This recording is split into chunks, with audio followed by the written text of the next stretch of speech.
तो अब हम लोग फॉरेस्ट और वाइल्ड लाइफ के बाद अगले नेचुरल रिसोर्स पर आते हैं, जिसको वाटर कहा जाता है। तो वाटर जो है वो सबके लिए जरूरी होता है ना। जितने भी लिविंग थिंग्स हैं, चाहे पेड़ पौधे हो, चाहे जीव जंतु हो या आदमी हो, सबके लिए पानी की जरूरत होती है। लेकिन जैसे ही जो है ह्यूमन इंटरवेंशन होता है, वहां पर जो है आदमी जब यूज करने लगते हैं पानी को, तो कहीं ना कहीं वो पॉल्यूशन फैलाते हैं, है ना। हमें तो मतलब है नदी में कपड़े धोना है, हमारा कपड़ा साफ होना चाहिए, नदी गंदा हो तो कोई फर्क नहीं पड़ता है ना। उसी तरह से जैसे इंडस्ट्री वाले हैं, अब जितना भी वेस्ट होता है सारे नदी में बहाते हैं, है ना। उनको अपना प्रोडक्शन करना है ना, उनको अपना सामान बेचना है। अगर नदी पोल्यूट हो रही है तो उनको कोई फर्क नहीं पड़ता है। तो इस तरह से जैसे ही ह्यूमन इंटरवेंशन होता है वाटर बॉडीज के आसपास, तो वहां पर जो है पॉल्यूशन फैलता है। ये सब चीजें जो है थोड़ी दूर होनी चाहिए, ताकि जो है वाटर जो है लंबे समय तक हमें अवेलेबल हो सके, और जिसको कहते हैं स्वच्छ जल कहते हैं, वो मिले हमें, है ना। तो इसके बारे में कई सारे पॉइंट्स मैंने यहाँ पर लिखे हैं, इनको डिटेल में हम लोग पढ़ते हैं और समझते हैं। जैसे कि कहा गया, water is the basic necessity for all the living things, है ना। जैसा कि मैंने बताया अभी, however human intervention in case of this resource pollutes the water bodies and also changes the availability of water in various regions, है ना। तो ह्यूमन इंटरवेंशन की वजह से ही कई सारी चीजें होती है। पॉल्यूशन तो होता ही है, साथ में ऐसा भी होता है कि किसी रीजन में पानी अवेलेबल हो गया और किसी रीजन में पानी अवेलेबल नहीं है ना। जहाँ के लोग जो है वो ट्रेडिशनली जो है वाटर हार्वेस्टिंग का काम करते हैं, वो आसपास में बांध जो है डैम, छोटे छोटे डैम बना देते हैं, वो वाटर को कलेक्ट करना जानते हैं, तो वहां पर वाटर अवेलेबल रहता है। जहाँ के लोग वो नहीं जानते, वहां पर बारिश भले हो रही हो लेकिन वो पानी जो है निकल करके बह जाता है, उनके पास पानी वहां पर नहीं है। तो आदमी जो है वहां पर लोकल लोग जो है, उनका जो ट्रेडिशन है उस पर भी डिपेंड करता है कि वहां पर पानी है या वहां पर पानी नहीं है, इस पर भी डिपेंड करता है। तो ये कहा गया कि जब ह्यूमन इंटरवेंशन होता है तो उसकी वजह से दो चीजें होती हैं, एक तो वाटर बॉडीज का पोल्यूशन होता है, और दूसरा जो है ये जो वाटर की अवेलेबिलिटी है किसी रीजन में ज्यादा रहती है और किसी रीजन में कम हो जाती है उनकी वजह से। ठीक कहा गया, studies shows that regions having lack of rainfall also have poverty, है ना। तो इंडिया में आप देखेंगे कि जिधर बारिश कम होती है वहां पर खेती भी नहीं होती, तो वहां पर गरीबी जो है वो ज्यादा होती है, ऐसा स्टडी से देखा गया है। ऐसा इसलिए भी होता है, कहा गया आगे, in India water availability largely depends on monsoon which remains active only for few months. तो इंडिया में, हमारे देश में जो पानी की अवेलेबिलिटी होती है वो मानसून की वजह से होती है। तो मानसून जो है कुछ महीनों तक, 2-3 महीने तक एक्टिव रहता है, तब तक जो है बारिश होती है, और बारिश होती है तो पानी जो है वो रहता है। लेकिन उसके बाद क्या होता है, उसके बाद हम लोग वाटर को हार्वेस्ट नहीं करते, उसको रोकने के जो तरीके हैं उनको हमने छोड़ दिया है, तो पानी जो है धीरे धीरे निकल जाता है, उधर समुद्र की तरफ चला जाता है ना। तो क्या होता है, यहाँ पर जो ग्राउंड वाटर का लेवल है वो धीरे धीरे नीचे जा रहा है ना। ग्राउंड वाटर लेवल जो है वो धीरे धीरे नीचे जा रहा है। ये यहाँ पर कहा गया कि despite monsoon failure to sustain underground water has been the result of loss of vegetation cover, diversion for high water demanding crops and pollution from industrial and urban wastes। ये कहा गया कि मॉनसून अवेलेबल होने के बावजूद भी ground water जो है वो नीचे जा रहा है। क्यों जा रहा है इसके बारे में बताया गया है ना। कहा गया, despite monsoon failure to sustain underground water, मतलब मानसून होने के बावजूद भी जो है ग्राउंड वाटर जो है वो नीचे जा रहा है, उसका लेवल नीचे जा रहा है। क्यों जा रहा है, किस कारण से, कहा गया, has been the result of loss of vegetation cover. कहने का मतलब ये है कि जो पेड़ पौधे लगाए गए थे पहले, जो जंगल थे वो काट दिए गए, तो वो पेड़ पौधे जो उनका जो जड़ होता है उससे जो है पानी जो है वहां पर जमा रहता है। ठीक है। तो वो वेजिटेशन जो है धीरे धीरे खत्म हो रहा है, धीरे धीरे कम हो रहा है। तो वेजिटेशन एरिया कम हो रहा है तो पानी जो है वहां से बह करके निकल जाता है। एक तो ये कारण है, और बताया diversion for high water demanding crops. अब ऐसा है कि हमने प्रायोरिटी अपना बना लिया है कि वैसे फसलें उगानी है जो इनको ज्यादा पानी की जरूरत होती है। अब ज्यादा पानी की जरूरत होती है तो ज्यादातर पानी जो है वो फसल पी गए, है ना, और फिर वो वेपर बन के उड़ गया, तो वो ग्राउंड वाटर के फॉर्म में नहीं रहा वहां पर, है ना। तो इस तरह से चूंकि हमारा एक ट्रेडिशन बन गया है कि भाई हम लोग वो फसलें ज्यादा रोपते हैं जो ज्यादा पानी उनको जरूरत होती है, जिनको ज्यादा पानी की जरूरत होती है वो फसलें ज्यादा रोपने लगे हैं। इस वजह से भी ग्राउंड वाटर जो है वो कम हो रहा है। फिर आगे कहा गया and pollution from industrial and urban waste. तो अर्बन वेस्ट का मतलब है नाले का पानी जा रहा है, इंडस्ट्रियल जो वेस्ट होते हैं वो सारे जो है वो जाकर के पॉल्यूट कर रहे हैं। तो कई सारे चीजें हैं जो कि वाटर बॉडीज को जो है वो पॉल्यूट कर रहा है, मतलब अच्छा ग्राउंड वाटर जो है वो भी अवेलेबल नहीं हो पा रहा है। ठीक, तो ये कहा गया irrigation methods like dams, tanks and canals are being used traditionally since ancient times. तो कहने का मतलब ये है कि जो इरिगेशन के तरीके हैं, जैसे बांध बनाना, टैंक बनाना और कैनाल्स, नहरें बनाना, उनसे जो सिंचाई का जो तरीका था वो ट्रेडिशनल तरीका है, परंपरागत तरीका, पहले भी ऐसा होता था, बहुत पुराने समय से चलता आ रहा था। मतलब लोकल एरिया के लोग थे, उन्होंने छोटे छोटे अपने जो है नाले बना दिए जिससे कि पानी बह करके खेतों में जाता था, खेतों में सिंचाई होती थी। बारिश होता था तो उसको पानी को रोकने के लिए उन्होंने छोटे छोटे बांध अपने खुद ही बना लिया करते थे। तो ये ट्रेडिशनल तरीका था जो पानी को रोकने का और उससे सिंचाई करने का। ठीक, फिर आगे कहा गया these systems were managed and regulated by local people. जो लोकल लोग थे वही ये सारा सिस्टम को जो है मैनेज करते थे, रेगुलेट करते थे। And suitable cropping pattern according to availability of water in that region arrived. ठीक, तो चूंकि लोकल लोग जो है उसको मैनेज करते थे, वाटर बॉडीज को मैनेज करते थे, सिस्टम को मैनेज करते थे, तो किस रीजन में कितना पानी अवेलेबल है उसके हिसाब से उसको सूट करने वाला जो है क्रॉपिंग पैटर्न आया। क्रॉपिंग पैटर्न का मतलब ये हुआ कि कौन सा फसल किस सीजन में हम लोग रोपेंगे जो है वो डिपेंड करता है कि कितना पानी अवेलेबल है। जैसे बारिश होता है तो बारिश में जो है हम लोग उस फसल को रोपेंगे जिसको ज्यादा पानी की जरूरत होती है। गर्मी में जो है गर्मी में वैसा फसल रोपेंगे जिसको पानी की ज्यादा जरूरत नहीं होती है। ठीक, अब कुछ ऐसे रीजन है जहां पर पानी कम होता है ना, बारिश होती ही नहीं है, बहुत कम बारिश होती है, तो वैसे रीजन में हम लोग ज्यादातर वैसे फसल रोपने लगे जिनको कम पानी की जरूरत होती है। ठीक, और जिस रीजन में हमेशा पानी अवेलेबल रहता है उसमें ज्यादातर वैसे फसल रोपे गए जिनको पानी की ज्यादा जरूरत होती है। तो उस हिसाब से क्रॉपिंग पैटर्न आ गया। ठीक, तो ये जो सिस्टम है पहले ऐसा चलता था और सारी चीजें सही तरीके से मैनेज भी हो रही थी। लेकिन उसके बाद जो है ब्रिटिशर्स आए, है ना, अंग्रेज आए। When Britishers arrived they change the system. उन्होंने क्या किया, इस सिस्टम को चेंज कर दिया। ये जो लोकल तरीके से जो मैनेज होता था सारा सिस्टम उसको उन्होंने चेंज किया।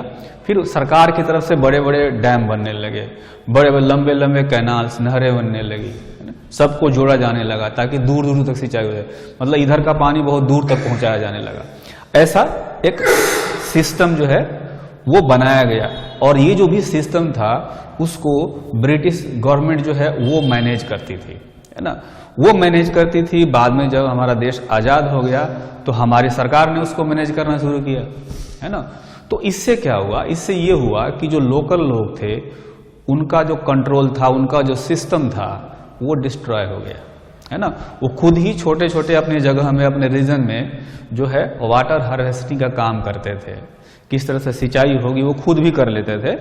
लेकिन अब जो है वो क्या हुआ, सारा चीज सरकार पर डिपेंडेंट हो गया, सरकार सारे काम करने लगी तो लोकल लोगों ने उस वाटर हार्वेस्टिंग का जो सिस्टम है उसको छोड़ दिया। उसको छोड़ दिया तो वाटर अवेलेबिलिटी जो है वहां पर उस रीजन में कम होने लगी और चूंकि हर जगह पानी रोका रहता था पहले, इसीलिए ग्राउंड वाटर की अवेलेबिलिटी भी बनी रहती थी।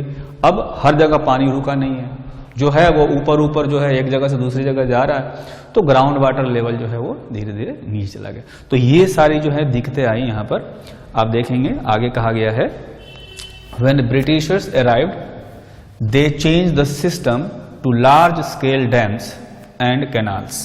These projects and system were managed by government administration which continued after freedom, which led to loss of control over local water sources by local people. So local system of water harvesting were destroyed, है ना। तो जो मैंने अभी बताया कि चूंकि सरकारी तंत्र जो है उसको मैनेज करने लगा, तो लोकल लोगों का कंट्रोल उस पर से खत्म हो गया। उन्होंने खुद जो है वाटर हार्वेस्टिंग का काम करना भी छोड़ दिया, और जब छोड़ दिया तो हर रीजन में जो वाटर की अवेलेबिलिटी पहले होती थी अब होनी बंद हो गई। तो इस तरह से वाटर लेवल जो है वो धीरे धीरे नीचे जाने लगा। तो अभी हमने देखा कि जो वाटर कंजर्वेशन का जो तरीका है वो पहले कुछ और था, पुराने जमाने में कुछ और था, लोकल लेवल पर मैनेज किया जाता था। बाद में क्या हो गया, सिस्टम चेंज हो गया और बड़े बड़े डैम्स और कैनाल्स आ गए। तो जो बड़े बड़े डैम्स और कैनाल्स आए तो उनसे क्या फायदे हुए, क्या नुकसान हुए, वो दोनों चीजों को हम लोग यहाँ पर देखेंगे, है ना। तो डैम्स एंड कैनाल्स के बारे में हम लोग स्पेशली यहाँ पर पढ़ रहे हैं। ये यहाँ पर कुछ जो इम्पोर्टेंट पॉइंट्स है मैंने मेंशन किया हुआ है, तो एक एक चीज मैं धीरे धीरे आपको यहाँ पर समझाऊंगा। पहले बताया गया, large dams can ensure the storage of adequate water for irrigation and electricity generation, है ना। तो ये हम सब जानते हैं कि डैम्स का जो है दो बहुत ही इंपॉर्टेंट काम है, वाटर को स्टोर करता है, अब जरूरत होगी तो वाटर को धीरे धीरे छोड़ करके जहां भेजना होता है वहां भेजा जाता है, और साथ में जैसे ही ऊपर से नीचे वाटर आता है तो उसकी जो काइनेटिक एनर्जी होती है उसको पावर जनरेशन में यूज भी किया जाता है ना। तो ये दो काम करता है। उसी तरह से जो बड़े बड़े कैनाल्स है, जो नहरें हैं, वो किस काम आती हैं, पानी को, बहुत सारा पानी एक जगह से दूसरी जगह ये ट्रांसफर कर सकते हैं, है ना। जैसे एक जगह बहुत ज्यादा बारिश होती है, वहां पर खूब सारा पानी जमा है, लेकिन एक बगल में ही कोई ऐसा रीजन है जहां पर बारिश कम होती है, वहां पर पानी नहीं है, तो कैनाल से हम लोग क्या करते हैं, यहां से पानी वहां पहुंचा देते हैं। तो कैनाल का काम है, large canals can transfer large amount of water over long distances. ठीक, ये तो इनके फायदे हो गए। लेकिन कई बार क्या होता है, जितना फायदा इसका मिलना चाहिए था उतना फायदा मिलता नहीं है, क्योंकि उसमें मिसमैनेजमेंट बहुत ज्यादा होता है। ठीक, तो क्या क्या मिसमैनेजमेंट हो सकता है, क्या क्या नुकसान हो सकते हैं, वो यहां पर बताया गया। However mismanagement of dams and canals mainly benefited to few people, है ना। तो मिसमैनेजमेंट की वजह से जो है वो कुछ लोगों को फायदा पहुंचाता है और कुछ लोगों को फायदा नहीं पहुंचाता है। तो और इसलिए वो जो है उसका काम जो है सही तरीके से, जो जिस उद्देश्य के लिए, जिस पर्पस के लिए बनाया गया, वो पूरा नहीं हो पाता है। मेनली क्या होता है, जैसे नहर बनाया तो सोर्स जो है, जो डैम है जहां से नहर जा रहा है, जो नदी है वहां से नहर जा रहा है, तो शुरू में जहां पर नहर शुरू होता है, सोर्स के पास में लोग जो है पानी का खूब सारा यूज कर लेते हैं, कई बार पानी बर्बाद करते हैं, और दूर जहां पर नहर जाने वाला था उधर के लोगों को पानी मिलता ही नहीं है, या मिलता भी है तो बहुत ही कम मिलता है, जिससे कि उनकी जरूरतें पूरी नहीं हो पाती हैं, है ना। तो ये यहां पर बताया गया है, there is no equitable distribution of water, मतलब बराबर तरीके से वाटर का डिस्ट्रीब्यूशन नहीं हो पाता है इस सिस्टम से, डैम्स और कैनाल के सिस्टम से। People close to the source use most of the water, but people at downstream end, downstream का मतलब पानी जिधर बहता है उधर वाले छोर पर, उधर वाले एंड पर जो है, but people at downstream end get very less amount of water. The people displaced by formation of large dams are not benefited, है ना। कई बार क्या होता है कि डैम बनाया जिस पर्पस के लिए, वो पर्पस हो सकता है थोड़ा बहुत पूरा हो गया हो, लेकिन डैम क्या करता है, बहुत बड़ा एरिया घेरता है ना, बहुत ज्यादा रीजन में पानी जमा होता है, जहां पर हो सकता है लोग रहते हो सकता है पहले जंगल हो, जीव जंतु रहते हो, वो सारे लोग जो है वो डिस्प्लेस हो जाते हैं।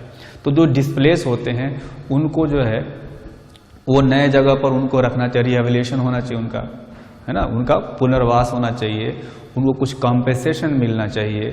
ठीक, वो जो सारा जो वहाँ से जो सिस्टम जो गया है, जो बायोडाइवर्सिटी थी वो डिस्प्लेस नहीं हो पाता, इसलिए जो है कई सारी चीजें उसमें दिक्कतें आती हैं। तो आगे कहा गया, so formation of dams has been criticised and it has created conflict between government and displaced people due to following reasons. तो डैम्स के बनने से कई तरह के कॉन्फ्लिक्ट पैदा हुए।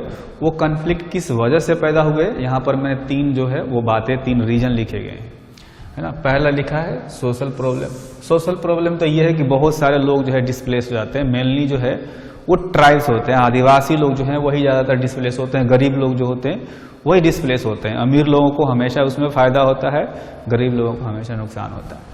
तो ये क्या बताया गया सोशल प्रॉब्लम में, dams have displace large number of people mainly tribes without adequate compensation and rehabilitation, है ना।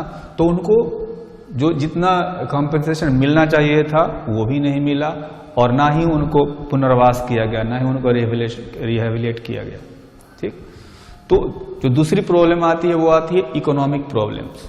डैम्स बनाने में बहुत बड़ा खर्चा आता है ना, तो वो जो है एक बहुत बड़ा दिक्कत है।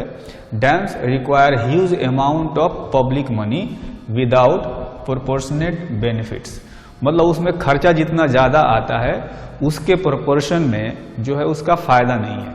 जितना फायदा मिलना चाहिए, जितना हमने खर्चा किया उतना फायदा नहीं मिलता, उससे कम फायदा मिलता है, इसलिए इसको कहते हैं कि ये इकोनॉमिकल प्रॉब्लम भी है। तीसरा प्रॉब्लम है इन्वायरमेंटल प्रॉब्लम्स। इन्वायरमेंटल प्रॉब्लम का मतलब क्या हुआ, formation of dams requires deforestation. ज्यादातर जो है डैम्स वहां पर बनते हैं पहाड़ वाले एरिया में, है ना, जहां पर जंगल होते हैं, है ना। तो वहां पर डैम बनाने के लिए जब पानी भरेगा तो वहां का जंगल बर्बाद हो जाएंगे, है ना। जंगल बर्बाद होने से पहले क्या करते हैं, पेड़ों को लोग काट देते हैं। तो डैम्स बनाने के लिए डिफॉरेस्टेशन की जरूरत पड़ती है, जंगल काटे जाते हैं, वहां पर जंगल काटे जाते हैं, वहां पर जो जंगली जानवर रहते हैं वो भी भाग जाएंगे वहां से, उनको नए जगह पर कोई पता नहीं जगह मिलेगा कि नहीं मिलेगा।